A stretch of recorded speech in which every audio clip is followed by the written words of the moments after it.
Hello everyone, my name is Victor.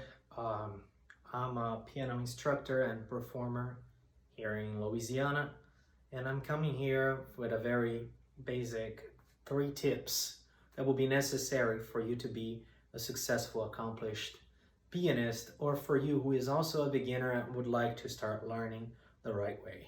So come over with me, we're gonna sit at the piano and I'm gonna work things out and how the 3 important techniques that will make a difference in your playing.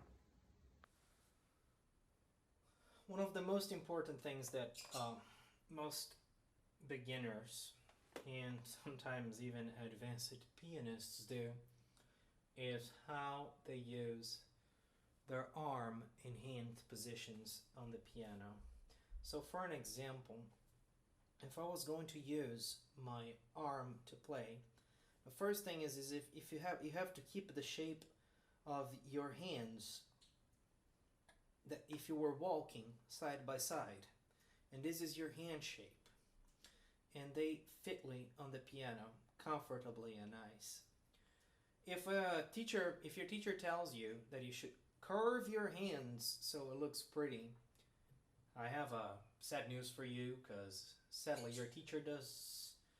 He's teaching you the way he was taught, but this is the wrong way to play, because it's going to cause a lot of tension in your forearm and can eventually lead to future injuries. The second thing is your arm has a weight, and we're going to use the weight to play, but it has to keep a nice level position with your wrist.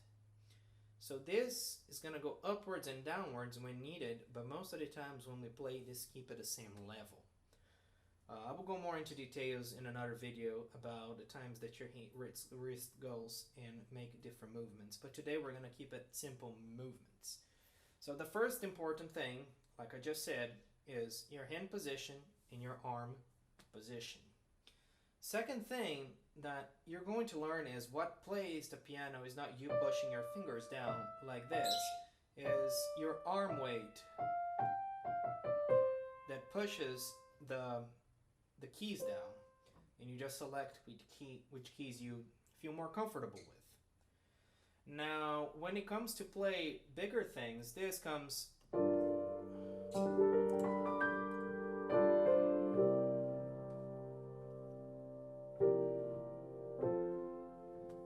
very handy, because you can play very fast notes or scale very fast without having any tension in your arm.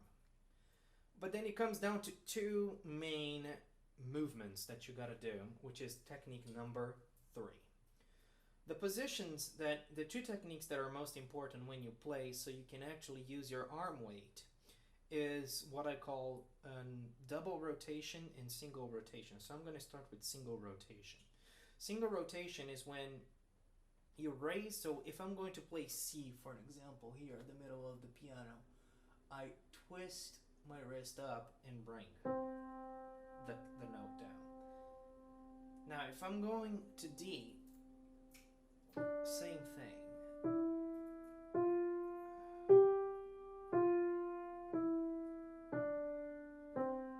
So basically my arm is doing all the work and not my tendons and isolated muscles. Now the only difference between single rotation and double rotation is the direction of movement. So single rotation is used when you're going to one specific side, one specific movement. If you're going upwards or downwards on the piano. So if I'm going down, single rotation. But now if we have opposite movements on the piano, going up, down, up, down, up, down, this is very used with rotation.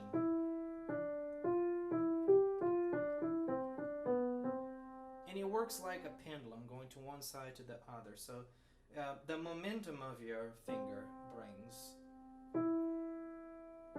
your hand into the position that is needed.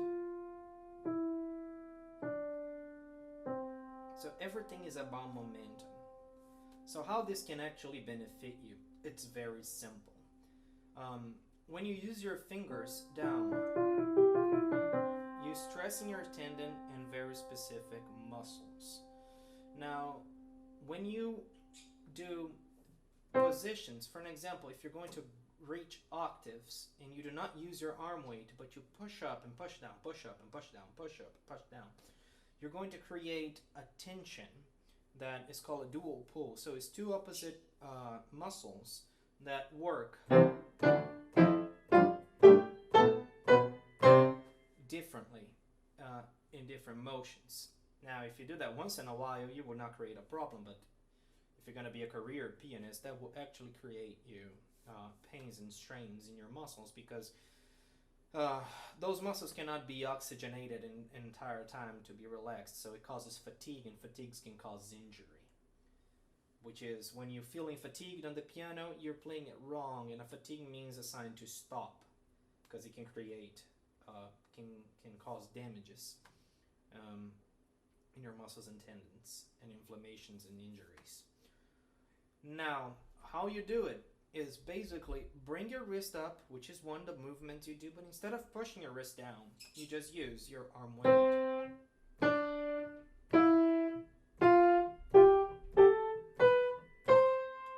So this, when you have incredible fast movements, you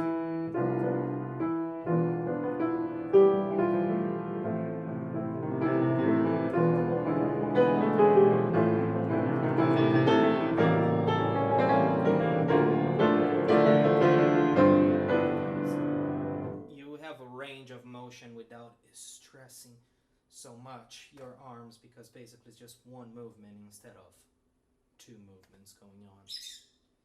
So this is it for today. I hope you had learned something useful. I hope this actually helps you. Remember, I don't want you to go and bash your piano teacher and saying, "You're teaching me wrong, you know nothing."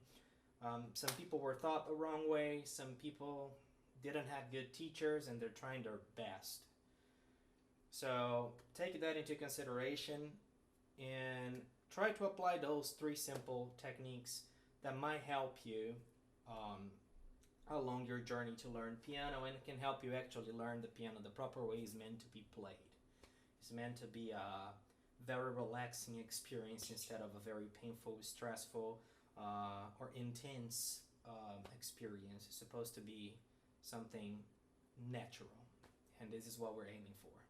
So thank you for today. I see you all another day this week, because I'm going to start this line of techniques and tips for musicians, mainly focused on the piano, which is the area that I know and I have most knowledge with. Thank you.